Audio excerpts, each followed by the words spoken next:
Maxeni pane live yamboitwa handiti ku Instagram. Vangani vangu vari ku Instagram live.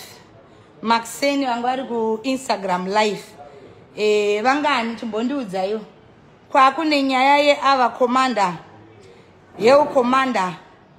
Vanga vakatadzira musikana wavo Sheli handiti vakakanganisira musikana wavo mukadzi wavo here.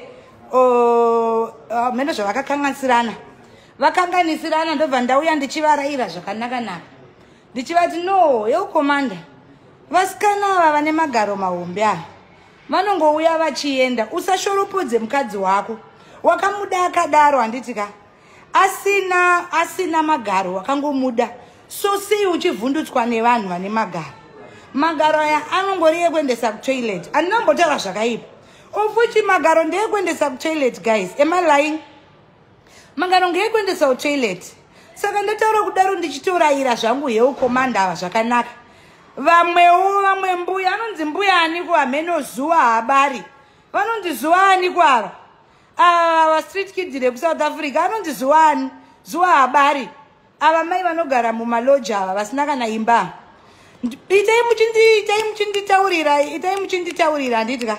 Vanonzi ani zita ravo maybe handinyatsoti because kwandiri she's not relevant. She's not someone waningatorohwe nehane kana ndikatounzwa nezvake. Anonzi Habane here, Zuva Habane oro Zuva Habane amenoti anonzani musikana uyu andisira post yekuti hanzi washoropodza vakadzi vane magaro mahombe wavashoropodza.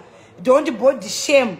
Naiwe Habane nda body shame ani indava uchitenga nyaya dzisiri dzako iwe Habane iwe. Uda kutsvaka relevance nezita rangu. Iwe unonzi Habane here Habane. Magara ako nezvaari zvazvi akaita kunge ngoma netukumbo twako tuya tutetete tuya. Ndingachirei pauri chekuti ungati hanzi wabody shame. Unopindira nyaya dzanhingirikini. Unopindira nyaya anonzi ani mukomana uyu. Holi anonzi ani uyu. Ndibatsirei. Right, sorry, network yanga yaenda. Anditika. Yeah, now it's back. Guys, muri kunyatsondinzwa. Ini ndiri kuzvirairira kapo vari kunetsana. Handiti, ndiri kuraira kapo vatoya kwandiri vakanditenda. Iwewewo zvakowo iwewe Habane oro whoever you call yourself. Unouya kuzotaura kuti ndabody shame.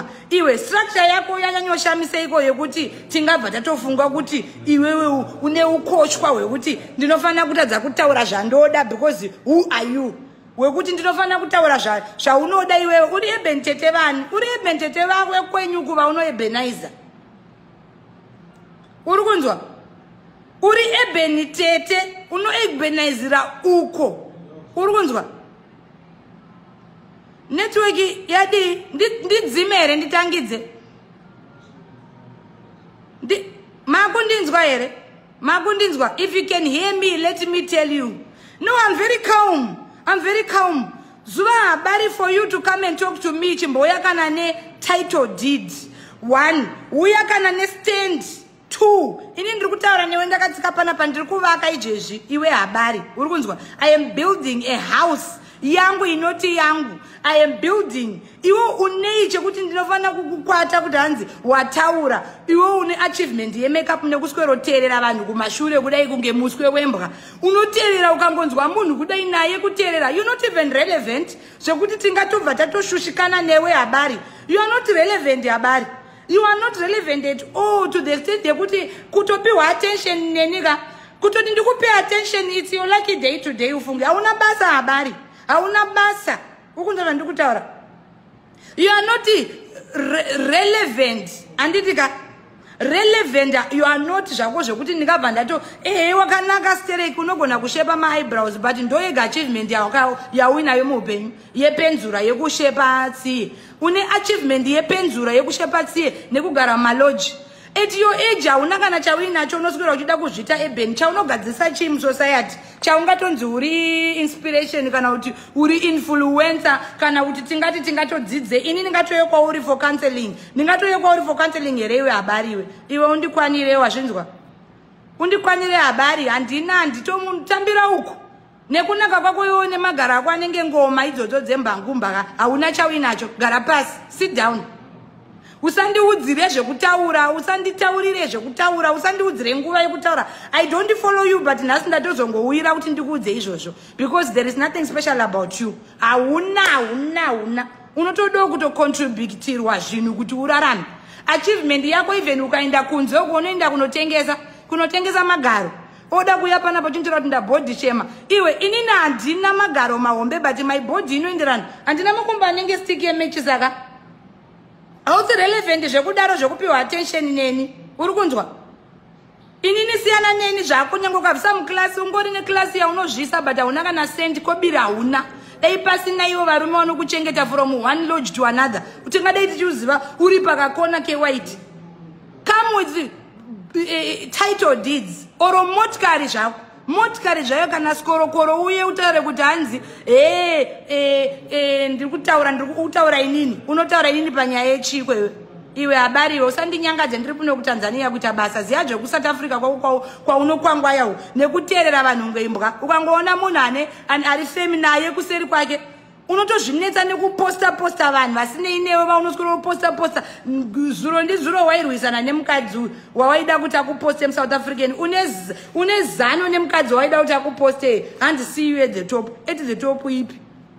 At the top ipi yaunoudza vanhu yauri at the top. Inini right now I can stand tall and say I have made it because iko mune zvindiri kuvaka. Hakuna chero kwandira chintera kuti amaiti tivanoroja njani because ndiri kuvaka zvine evidence. And tombodi kuadresswa nezvivanhu zvinenge zvine hameno kuti chii kana kuti itai mutyana maameni apa kuita kuti zvisazikanwe kuti ndiri kutuka munhu. Itai muchikanda maameni kuitika kuti zvisazikanwe kuti ndiri kuudza munhu. What about Zuva? What about who are you? Tukumbo tutetete ndoti waungade kuya uzoshamisira. Unozoshamisa tukumbo iwe kune vanhu vane mastructure kana takutaura zvemastructure. Kwete iwewe wanzwa gara pasi uri improper fraction. Ningatoskuronza hanzi Zuva ndoshanyirwa naZuva. Haupengi here Zuva iwe. Haupengi. You are disgrace to the community. Nerunako rwese uraona kana chitangwe na cabin yakanzi habari. Unoda kuuya panapa uchindi adressa iwe futseki iwe. Unoda kuuya kuda kutaura zina basa una ukama na shali. Ndotadza kutaura shali kana takutaura zvashali. Chero asina magara acho na shali is better than you. Iwe ne magara ako wakaitei kunze kwekuita box re makeup kit. Une achievement ye makeup kit nekugona kushepa mabrows. Isu vana vadiki kwauri tine dzimba. Takuvaka izvozvi kusimudza dzimba tiri kushanda. Iwe unoita nezveiko? Unomboita nezveiko habari iwe? Unoita nezve? Mbiri yako ndeyei habari? Mbiri yako chaiyo yaungade kutonzi une mbiri kana kuti uri figure public or public figure. Ndeichi. Ina handikutye left right and center ende unotondiziva handikutye handitombokutywe kana ka1 kana nezuro kana 1. Wanzwa? Hauna chaunotyisa haushamisire uri muswe wevanhu. For your own information zvaunoita zvinomakisa. You are a cloud chaser ende unoteerera vanhu kudai uchiteerera vanhu ngemuswe. Ukangoona munhu ari famous naye pikicha pacha kuda kunzi wakapenga. I don't follow wakambona ndichifollowa vanhu here zvaunoita izvozvo. Unoteerera vanhu kudai ungati nderiye ningirikini bulldog. Here was with chiko chicha vakamboita chokuti vanhu vangahutiriwo kutokuteerera. Dzikama ugare pasi.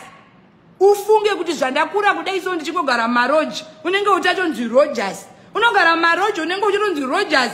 From one road vanhu chaiyo zvezvi prove me wrong. Pane munhu akatombotanda kuyamba kwako wakamuti musangane kupi. Akachada kuyamba kwako wati musangane kupi. Because hauna pekuti unoti ndepangu apa.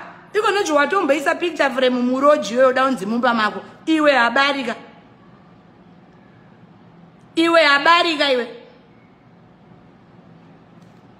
Ziya zvekudzisa downstairs yako. Ziya zvekudzisa downstairs ndo zvega zvawaka achieve. Pakudzisa downstairs tinokuomberera maoko ende unogona kuidzisa kuipisa chabuda chipa downstairs yacho. Downstairs yacho yoyo ikadai yakakupo something. Ini pano kambenzi kemukadzi nekurwara kwangu ikoko ndiri kudhendengura zisababu izvozvo. Iwe une magaro ako anenge ngoma yekwa roads. Une chi? kupikicha muroji unofunga takapusa kugara pakakona kewaiti uchirohwa podi udafunga unofunga teti singaoni usade kundijairira iwewe hauna kana level kana takutaura zvevanhu hauna level rangu izvo zvindotaura ndakamira landlady uri kunzwa sada kunditanga handineinewe ndakakubloga kudhara pawandakanoti uri munhu wemakuhwa wanzwa uri munhu wemakuhwa unoda clout unoda kukwana you want to fit in when you are not needed vamwe vachenderera mberi uno kuchingotedza kudai kungotedza kudai unotedza unopenga here mukadzi mukuru musi unono yaidaro muSouth Africa anonzani kuMouth Africa